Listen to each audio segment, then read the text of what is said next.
Bon. Vous avez vu la miniature, vous avez vu le titre. J'en ai déjà parlé dans la vidéo à la fin. J'en ai déjà parlé de cette team. On a une news là qui vient de tomber, qui va peut-être tout faire tomber, qui va peut-être tout changer, qui va peut-être faire peut-être changer la balance. On verra les stats, mais dans tous les cas, ça risque de tout changer au niveau du jeu. Euh, Vous savez que les 6 ans, on en a parlé, on le sait, les 6 ans, c'est une overdose de Univers 7. On n'a que ça. On pensait que ça allait être une célébration autour de la survie de l'univers, autour de l'arc en lui-même. Donc ça aurait voulu dire qu'on aurait vraiment du Migaté, du Vegeta Evolution, oui, mais aussi un peu peut-être de, pas de Jiren parce qu'ils l'ont déjà sorti, mais de Topo, Akashin, d'Anilasa, peut-être. Hit, peut-être un retour momentané, je ne sais pas. Peut-être au moins un ennemi de l'univers 7 en carte. Peut-être un seul. Eh bien non. C'est vrai qu'on a eu une overdose à la place d'univers 7. On a eu que ça, que ce soit sur les LR évidemment principaux, mais il y a aussi les cartes farmables, les cartes qui les accompagnaient, les cartes évidemment, les LR seconde partie, pareil. Et puis même pour parler aussi des éveils Z, en ZTI ou en ZLR, de certaines cartes. On a eu que de l'univers 7. Donc ça a eu pour impact, évidemment, de donner, je pense, le plus gros up en une célébration, en une seule célébration, le plus gros up à une team déjà existante. Ça n'a jamais, je pense, été aussi flagrant, mais là, c'est beaucoup trop vénère. Oui, on est peut-être sur la meilleure team du jeu, peut-être, mais évidemment, il y a tellement de paramètres à prendre en compte que ça ne veut pas dire que c'est forcément elle, la meilleure team du jeu. Quels sont les paramètres à prendre en compte? Le premier paramètre que j'ai envie de vous mettre en avant va aussi impacter le fait de son, je pense, nouveau débat, de son nouveau rivaux, qui est Kamehameha. Kamehameha pendant longtemps a été la team la plus forte du jeu. Mais est-ce que vous savez vraiment, est-ce que vous avez vraiment compris pourquoi on disait que Kamehameha était la team la plus forte du jeu? Tout simplement parce que Kamehameha en combat long, il n'y a pas d'équivalent, il n'y a pas d'égal. Kamehameha en combat long, il n'y a pas d'égal. Parce que toutes les cartes les plus fortes en combat long, ils sont, pratiquement. Que ce soit Mingete Nint, que ce soit Gohan LR, que ce soit KFC. Enfin, KFC, si, en vrai, tu peux la jouer, parce que Gohan, il a un lead à 120% pour agir. Et puis KFC, franchement, voilà, elle n'a pas forcément besoin d'un lead à 100-110% pour briller, vu qu'elle stack à l'infini, elle a de l'esquive. Donc partons du principe de vouloir sécuriser et de vouloir être à l'aise défensivement, même en 101%, KFC ça fait le café, donc même elle tu peux la ramener, alors qu'elle fait pas partie de la KMM en elle-même.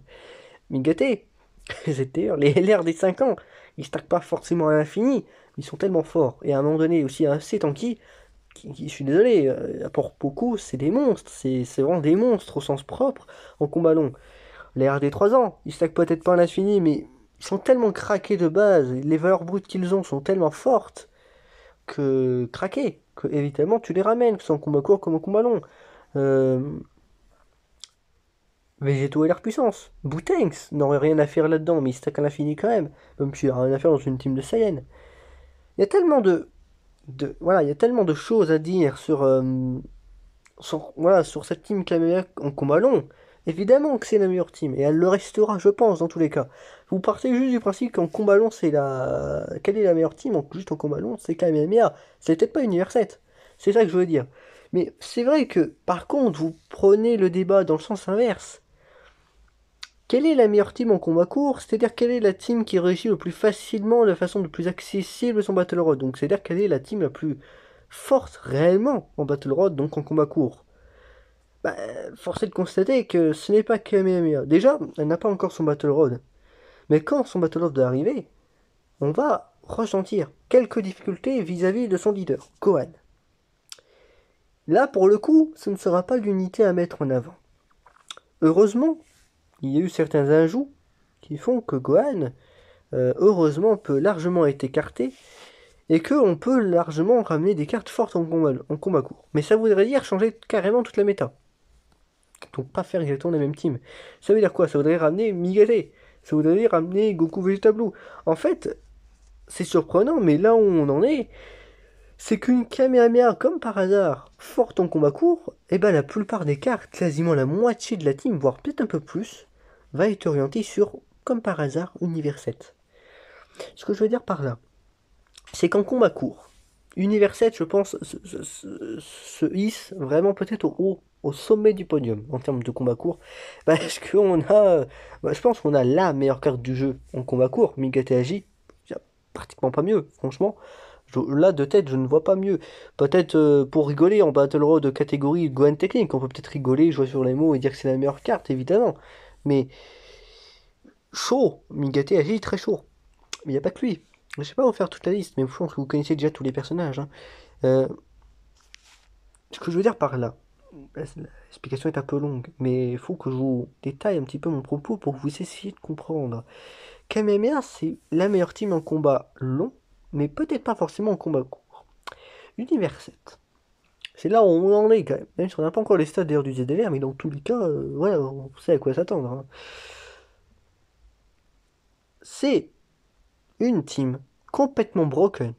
J'insiste sur le mot broken, que ce soit en combat long, que ce soit en combat court. Elle a une capacité, une diversité des personnages, de leur passé, de ce qu'ils font, qui fait qu'on est vraiment pour moi sur la meilleure team du jeu. Mais c'est ce que je vous ai dit en début de vidéo, il y a une autre condition.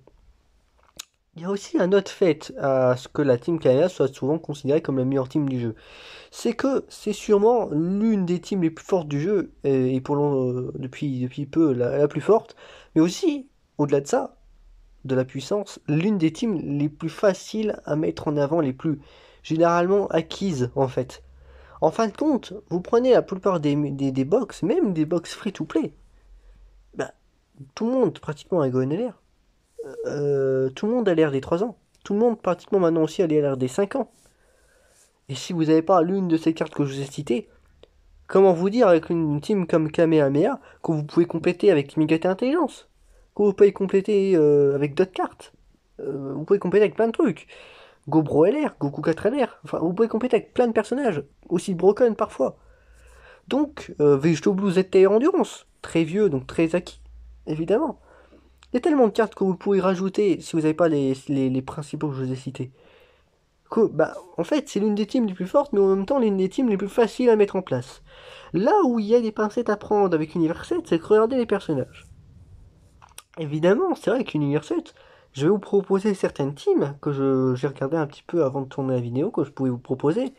C'est que, quand même, là, c'est un challenge sur l'avenir. Parce que c'est vrai que, bah, déjà, les cartes évidemment qui vont être amenées principalement ne sont pas encore arrivées sur le jeu. C'est les RD 6 ans. Donc c'est un challenge sur l'avenir pour nous tous, le joueur global notamment. C'est si on les drop. C'est le si qui est important, c'est si on les drop. Si on a quoi, si on a tel, si on a ça. Il y a certaines cartes qui vont être accessibles, il y a certaines cartes que vous avez pratiquement forcément. Notamment les cartes free-to-play, il y en a la plupart, mais rien que Muten Roshi LR. Craqué. Évidemment, très bonne carte, mais aussi des leaders catégoriques plus vieux, qui maintenant vont être craqués, parce que Migate il a déjà son ZTR, mais je rappelle que c'est 17 endurance, Vegeta Blue agilité, mais aussi certaines autres cartes qui sont pas forcément des leaders catégories, mais voilà, qui peuvent avoir un ZTR aussi, et du coup qui vont être assez intéressants, à l'avenir auront leur ZTR. Moi, comme ça, les cartes que je vois avoir un ZTR prochainement, de façon possible, sont évidemment Vegeta MF, Vegeta Bleu, mais aussi Goku. Et Ishtak, déjà, l'attaque à l'infini, c'est déjà, quand même, de façon assez surprenante, une carte jouable. C'est ça qui est surprenant, mais c'est une carte jouable. Alors qu'il n'a même pas de ZTR. Imaginez cette carte avec un ZTR. Et surtout, c'est souvent le meilleur poteau, comme on dit, de la plupart des cartes très broken dans cette team. Que ce soit Jubai, Agi, Puissance, Goku, Vegeta Blue Int, pour ne pas dire dans cette catégorie, mais aussi le Goku MF Agilité. C'est souvent le meilleur poteau par son link set de la plupart des personnages en fait. Donc, oui, c'est par contre rien que ces cartes-là, et puis même, bon, même peut-être aussi le Migate Endurance, qui sait, on sait pas, va aussi peut-être avoir un ZTR, et du coup va peut-être pouvoir être intéressant. Pour l'instant, il ne l'est pas, mais voilà, peut-être quand même, parce que bon, voilà. Bon, il a pas encore son ZTR, mais j'y crois pas par contre, hein. Je sais qu'il est tellement oublié, mais on peut être surpris. Piccolo, voilà. C18, faut pas l'oublier, C18, mais du coup aussi, même si du coup bah, il y aura quand même un choix à faire entre l'endurance et lui, Mais bon, le choix est vite fait, c'est le C17 technique aussi, mais bon, dès lors du principe que le C17 c'est pas sûr, mais que le Endurance c'est sûr et qu'il sera sûrement plus fort, voilà, le choix est là. Donc tu vois, toutes ces cartes-là sont accessibles, seront bien plus fortes à l'avenir. Migate, vous savez maintenant le personnage que c'est, enfin voilà quoi, c'est que, voilà, Migate Intelligence quoi. Donc voilà, moi je vais vous proposer une team, et vous allez vous rendre compte que ce n'est pas forcément une team aussi facile à ramener qu'une team Kamehameha. Donc évidemment, on part du principe du leader. Et oui, Goku Freezer. Mais non, c'est pas vrai, quelle surprise. Oh là là, quelle surprise, les des 6 ans. Bah oui, évidemment. Bah oui. Goku Vegeta Blue, LR.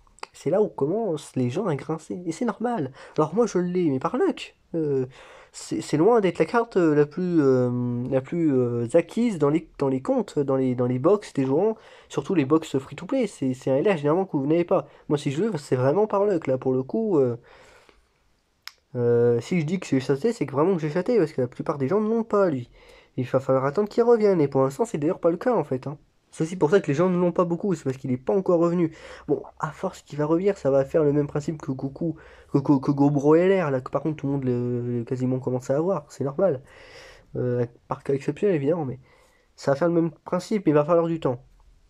Voilà, donc voilà, c'est l'air là. Niigata Intelligence, évidemment, incontournable. Alors, la dernière carte, on pourrait penser à C17. Mais vous allez voir que je vous propose une autre team après, et là, oui, C17 aura voilà, vous allez voir qu'il y a un intérêt, vous allez voir, vous allez vous rendre compte. Parce que je vais vous proposer des, des, des types, en fait, c'est non, c'est des thèmes, c'est des teams à thème. Là, on va pas prendre C17. On va prendre Juba Puissant, je vous explique pourquoi. Moi, j'ai l'impression, peut-être, que, surtout vu le leader qui s'annonce pour nos chers coucou Freezer LR, il me semble intéressant de ramener ces rotas-là et donc ces persos-là. Ce sont Migate, la rota Migate et la rota Goku Jubai, Goku Vegeta Blue LR. Vous savez que la rota Jubai Goku Vegeta LR, c'est complètement broken. Le seul truc qui peut jouer sur cette team, sur cette rotation, c'est la défense. Mais quand le double leader, c'est 177%, et qu'il va peut-être changer, peut-être, c'est pas sûr, parce que c'est tellement déjà broken, hein, mais qu'il va peut-être changer et devenir peut-être plus élevé encore, mais en fait, par contre, le cas de Jubai ne devient peut-être plus vraiment un problème. On verra à l'avenir, mais peut-être que du coup, bah, il va avoir une défense raisonnable, clairement raisonnable. Et je vous rappelle aussi les dégâts. Si le leader, il est aussi broken en attaque, le Jubai puis, on va même pas en revenir en fait du personnage, on va pas en revenir du tout. Euh, Évidemment, Goku Vegeta LR, son meilleur poteau, qui est complètement brûlé. Alors lui, par contre, il n'a pas vraiment de problème. Dès lors que vous l'avez, il n'a pas vraiment de problème. Que doublons pas. Il a du crit, il a des attaques spé, sup, il a une défense de bâtard. Il a tout, le mec, il a tout. Donc lui, il est tranquille. Le seul impact, le seul personnage qui peut peut-être poser peut-être souci, mais du coup plus vraiment, c'est pour ça que je l'ai ramené, c'est Jubai Puis. Mais il va plus vraiment poser problème, surtout si vous commencez à avoir des doublons sur le personnage. Il est revenu pour porter Halloween qui était très intéressant. Il est revenu là encore récemment. Il va être là aux 6 ans. Je pense que voilà, on peut commencer à avoir du bon sur le personnage. Euh, Migate, on n'en parle même pas. Et à côté du LR, c'est là où le challenge est sur l'avenir. C'est les LR des 6 ans. Il est très intéressant, c'est vrai de les avoir. En tout cas, l'un des deux. Parce que au pire, moi je vous dirais vraiment d'invoquer sur Migate Agi, parce que Migate agit tellement fort qu'il faut l'avoir en fait. Vegeta LR, évidemment, si vous pouvez l'avoir, c'est extra. Mais rendez-vous compte, au pire, priorisez l'un des deux. Moi je dirais de prioriser Migate. Mais si vous avez que le Migate et que vous n'avez pas Vegeta, ok, bah, vous pouvez faire avec le Vegeta Agilité. Notamment quand il aura son ZTR. Si vous n'avez pas Vegeta Agilité, enfin si vous n'avez pas envie de le jouer, il y a combien de cartes que vous pouvez jouer qui sont complètement broken? Rien que le Muden Roshi LR. Rien que. Même, pourquoi pas les cartes qui les accompagnent si vous les droppez. Ou sinon, tout simplement, moi je vous dirais de ramener Jubai en fait. Tout simplement, ou pas vous embêter de ramener Jubai. Ramener Jobayashi, ramener Krillin, ramener même Speedboo, voilà. Ramener des cartes qui sont complètement fumées.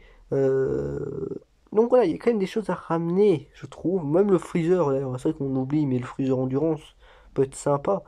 Voilà. Donc il y a des choses à ramener. Moi je trouve ça que quand vous avez ça devant vous, avec sa future ZLR, ZTUR, LR, LR, voilà, ça. On est quand même sur, rien qu'au niveau du leader, on est sur l'une des meilleures teams du jeu. Pour moi, le moins la meilleure, parce que le leader fait que, si le leader est encore supérieur à ce qu'il est maintenant, rien que mathématiquement, c'est la meilleure team du jeu. Parce que voilà, enfin, ça se repose en fait sur ses rotations. Si le leader est plus élevé, reposez-vous sur ses rotations, dites-vous une chose, ça va être quelque chose, hein, clairement. Ça va être un phénomène cette team, hein. Ça va vraiment être un phénomène. Euh, voilà. Autre team que je peux vous proposer, si vraiment vous avez une box avancée, et si vous surtout si vous chattez vraiment beaucoup sur sur les 6 ans, si vous arrivez par chance, je l'espère pour vous, à drop tout le monde, ça serait de mettre le CI7 int et le Migaté LR puissance. Faire la rota, toujours des Migaté, toujours faire la rota Migaté, et faire la rota. Quelle est la rota que j'avais fait? Alors, c'est là où malgré le double leader, c'est là où voilà, le débat pouvait s'ouvrir sur est-ce qu'on mettrait pas un second Migaté AJ pour faire la rota Migaté Vegeta. C'est quelque chose de possible. Alors si vous voulez le faire, faites-le. Moi je ferai ça. Mais si vous voulez vraiment faire la rota Vegeta Migaté, bah si vous enlevez l'un des deux Goku Freezer et vous mettez Migaté. Dans ce cas précis, là, vous avez la rota, voilà. Et là, oui, là c'est broken. Évidemment aussi. Peut-être un peu moins broken à cause du leader, mais il restera broken parce que c'est vrai que Migaté reste un leader à 170%. Donc ça restera très craqué en fait. Si vous voulez faire ça, vous pouvez faire ça. Et comme ça vous propose une full LR. C'est 17 d'ailleurs, Team Univers 7, qui est très bon pour cette team du coup. Parce qu'il est à full potentiel, mais aussi il donne un petit peu de 7 pour tout le monde en plus. Cette carte est fumée. Cette carte est fumée. Donc voilà. Ou même, si vous n'avez pas Mégaté l'air puissant, vous avez C17, vous avez Ronchaté, vous avez les deux. Vous savez très bien que, bah d'ailleurs, ces deux cartes marchent très bien ensemble. Les deux C17 entre eux. Donc vous pourriez faire ça. Alors du coup, mettre peut-être plutôt le C17 en premier, lui, et mettre le second en deuxième, comme ça il bénéficiera du support C17. Ça peut être une utilité. Et avoir encore plus de critiques pour lui-même, et faire bah du coup la rota des Vegeta Migaté. Ça peut faire ça aussi. Ça peut être une team à faire. Euh, donc voilà. Ce que j'ai aussi remarqué, c'est qu'on pouvait faire ça. C'est une team force jointe. Voilà. Il n'y a pas que de LR quasiment, hein, d'ailleurs, mais voilà, il n'y a pas que des LR, mais on peut faire une team force jointe. C'est une capacité, voilà, une optique à pouvoir proposer dans cette catégorie, ce qui est surprenant, mais ce qui est très bien aussi. Bon, du coup, les leaders, vous les mettez de côté, vous faites la rota des C17 ensemble, et la rota d'ailleurs des duos là, qui ont accompagné les RD 6 ans. Ils marchent bien entre eux, excellemment bien, vous avez vu. Je pense que le lien 10 ça peut donner quelque chose. J'ai du jugement serein, à la fois du tournoi du pouvoir, qui ont aussi du kill lien 10. Du style rapide, alors style rapide, je sais pas si c'est le lien 10, mais bon, du jeu de l'attaque plus 10%, ça peut être ça pas mal. Un télo, lien 10, ça peut être craqué, hein, je pense que ça doit être du attaque et def plus 15 ou 20%. 20% attaque lien 10 pour combat acharné. Donc voilà, ça peut donner une très très bonne rotation aussi. Pratiquement aussi fort qu'une rota LR, franchement. Parce que les deux marchent très bien ensemble, ils sont très forts. Donc voilà. Alors voilà, après moi c'est tout ce que j'ai à vous dire sur cette team. Si on n'a pas encore les stats, je vais y revenir. Peut-être qu'on se fait douiller, hein. Peut-être que pour le coup, ce sera pas aussi impressionnant que Migaté Intelligence. Alors Migaté Intelligence, ça a vraiment été, je pense, la surprise de l'anniversaire, hein. Je pense vraiment. Et vraiment la plus bonne surprise, parce que même quand on a vu les stats là, pour le coup, on n'a pas.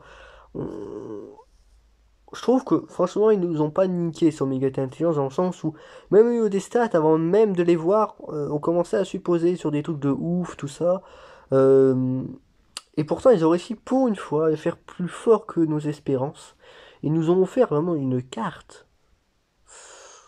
Ah oui, tu m'étonnes que le puissance il est à l'abandon. Tu m'étonnes parce que la carte qu'ils nous ont offert, le ZTR qu'ils nous propose, eh ben putain, il est spécial le ZTR parce que niveau puissance brute, c'est un phénomène le personnage, hein. Donc voilà. Bon, voilà, après c'est tout ce que j'ai. Après si on peut, bon, je pense qu'on peut aussi faire, on peut faire plein de trucs. Je pense que c'est ça qui est très fort. Non, d'ailleurs, je vais rester là-dessus. Mais pareil, parce que d'ailleurs, on est sur Migetti, mais vous pouvez faire Migetti en leader. Ça sera du 160%, c'est ça qui est dommage. Mais par exemple, si par exemple vous devez faire une team à thème ou une team qui comporte deux catégories, comme la Force Jointe Univers 7, ça comporte les deux catégories, non, même trois catégories, parce que ça comporte aussi Survie de l'univers d'ailleurs. Là, vous pouvez faire une team qui comporte deux catégories. Voire peut-être trois, là, je ne sais pas, mais j'ai l'impression qu'on s'y tourne aussi. Ça serait ça. Ça, puis bon, en dernier. en dernier, que je réfléchisse, on pourrait mettre du Vegeta, du Jubayaji. Alors pour l'instant, ce serait Jubayaji agilité, évidemment, par la puissance. Mais voilà, dans le futur, ce sera Vegeta agilité, parce que ZTR oblige, donc on va partir de l'idée que ce sera lui. Voilà, vous pouvez faire ça. Alors, d'ailleurs, c'est vrai que du coup, c'est que c'est à 160%, vous pouvez faire Migate Int d'un côté et refaire un Migate Agi de l'autre, même un Vegeta Int, mais si on a un leader représentant l'univers 7. Vous pouvez faire de tout, alors avec les leaders, on pouvait faire un petit peu de tout. Et là, regardez ce que je vous propose, par exemple, encore en plus, c'est une team qui comporte même pas deux, mais trois catégories. Saiyan pur, divin et représentant univers 7. Et même, non, même super divin, ça fait quatre catégories. Ah oui, ça fait 4 catégories. Ah ouais, ah oui. Donc, attendez, ça impur, divin, représentant univers 7, survie du lien. Mais avec cette team, d'ailleurs, quand je vois les cartes qui sont alignées, vous envoyez cette team, par exemple, sur sur un, comment ça s'appelle, un Goku Rush. Ouais, cette team, voilà, sur un Goku Rush. Je fais les rotas. Attendez, hop, hop. Vous faites ces rotas, vous envoyez cette team en Goku Rush. Déjà, vous le passez, c'est obligatoire. Si vous le passez pas, vous êtes vraiment des nuls. Euh, et en plus, ben, qu'est-ce que vous voulez que je vous dise? Vous avez rempli 3 missions, peut-être 4 au futur, s'il rajoute une survie du. Enfin, s'il rajoute un représentant univers 7. 4 missions en une team pour. Et de façon très simple pour le Goku Rush. C'est craqué quand même là. 4 catégories en une team. C'est aussi une team, si vous avez les personnages, il n'y a pas beaucoup de choix et pourtant c'est assez diversifié pour faire plein de choses. De force jointe, du Saiyan pur, du divin, évidemment du univers 7 en lui-même, survie de l'univers évidemment du coup. Vous pouvez faire plein de trucs, plein de trucs. Euh, non, c'est très fort. Même au niveau free-to-play. Alors je sais plus s'il y a un leader free-to-play hein, pour représentant univers 7. Mais au niveau free-to-play, je vous les mets quand même comme ça de façon assez aléatoire. Parce que je crois que Muten Rossi, c'est plus ça son leader. C'est pas un leader représentant univers 7. Alors moi je me trompe, je sais plus. Mais vous pouvez peut-être même faire une team free-to-play. Je sais pas trop ce que ça va donner, mais bon. Ouais, où il est? Merde, je l'ai perdu de vue. Le Migate Endurance, s'il est pas ouf, par du principe qu'il va avoir un ZTE, parce que sinon c'est vraiment dommage. Je sais pas si on peut aligner quand même une bonne team free-to-play. Enfin, bonne, si, ça, elle est quand même assez sympa, mais bon, après, c'est un peu normal, en même temps, elle est assez limitée, mais pour ramener, au pire, si même si c'est pas vraiment free-to-play, vous pouvez quand même ramener du feedback, vous pouvez ramener, je l'ai vu là, je l'ai vu. Ah merde, je l'ai vu. Il est assez acquis. Oui, le Goku par exemple aussi. C'est vrai que la Rota Goku Mingete, ça doit bien marcher, je ne sais pas. On va voir ça. Je veux juste voir si ça marche assez bien. Ah oui. Ah oui, mais en Mingete Endurance, il est claqué au sol en fait ce personnage. Même au niveau du Link 7, il est nul. Bon, c'est pas grave. Bon, c'est vrai que côté free-to-play, bon. Ouais, ouais. Bon, après, ça va, comme c'est une team accessible pour la moitié des bonnes cartes, hein, franchement, parce que du Mingete on a, du Vegeta on a, du 6 Endurance on a. Le Baby, on va commencer à l'avoir, et avec le temps, on va limite l'avoir à 100% à ce stade-là. Goku Vegeta, ne vous inquiétez pas, ils vont revenir. Goku Vegeta et l'air aussi. Voilà, les l'air des 6 ans, vous les aurez peut-être pas tout de suite, mais peut-être que vous les aurez au million de téléchargements. Enfin, quoique, est-ce qu'ils seront au million de téléchargements? Je pense pas. Ouais, ils seront pas au million de téléchargements, ils seront qu'à l'anniversaire prochain, mais bon. Voilà, quoi, mais tant pis, mais bon, à force, je pense que ce sera une team qui, avec du temps, va être accessible, mais qui va être complètement broken. Voilà. Goku Freezer LR, vous l'avez pas, vous pouvez pas le mettre ZLR, dites-vous une chose, c'est pas grave. Parce que d'un côté, si vous droppez encore une fois que l'un des deux LR, vous avez déjà un leader à 170%, même juste tout bas de puissance, parce qu'il est lui-même un leader à 170%. Voilà. Si vous l'avez pas, tant pis, vous prenez un ami leader, il y aura bien un de vos potos qui va évidemment mettre ZLR lui. Donc voilà, vous n'avez pas à vous en faire, ça c'est sûr. Bon, écoutez, je pense que voilà, 24 minutes, je pense que j'aurais fait le tour de la question. Dites-moi ce que vous en pensez. Donc je trouve ça vraiment très fort cette team franchement. De l'overdose de l'univers 7, bah forcément fallait bien s'attendre à une team complètement broken au final, hein. Mais waouh. Bon après il va falloir les cartes, hein. Moi j'ai pas toutes les cartes clairement, mais on verra si l'univers 6, les 6 ans vont me régaler. Si je peux avoir au moins l'un des deux LR, bon, je vois, je vise bien évidemment une gâtée. Mais voilà, enfin. Bon, après, dans tous les cas, je pense que ce soit moi les autres, on vise peut-être un objectif précis, mais dans tous les cas, on va être régalé. Voilà, maintenant, les anniversaires, on est forcément régalé. Il y a un LR qu'on va acquérir de façon gratuite, déjà, avec les tickets 66. On va forcément au moins avoir un LR. Sur les tickets normaux, à tout moment, vous tombez sur un LR. À tout moment, vous tombez Thalès, Jiren, vous pouvez tomber à tout moment sur un LR complètement broken, hein, c'est totalement possible. J'espère de tout cœur que les portails, évidemment, Token Fest vont vous régaler un max. Donc les Goku, le Vegeta, donc ce qui est Végéto et l'air puissance, Boutenx, Gohan si vous l'avez pas encore beaucoup avec des doublons, celle pareil. J'espère vraiment que ça va vous régaler. Il y a quoi faire aussi sur les portails. Le Muten Roshi, n'hésitez pas à le farmer, il va être évidemment très fort et il va vous être très utile. Euh, il y a beaucoup de choses à faire, franchement pour les 6 ans. J'espère de tout cœur que vous allez dropper. Euh, que vous allez vous amuser, mais clairement vous allez vous amuser, hein. Puis même Migaté, pour rappeler, hein, Migaté quoi. Ah, avec Migaté, vous allez vous amuser. Donc voilà tout, j'espère que je referai un point évidemment sur les 6 ans globalement, je referai aussi un petit rappel dans quelques mois quand ça commence à arriver sur le global. Je pense qu'on va bien s'amuser. Les 5 ans, c'était déjà fortement amusé, je trouve.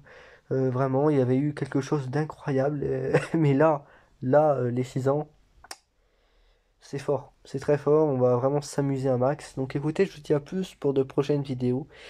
Dites-moi ce que vous en pensez, et puis salut.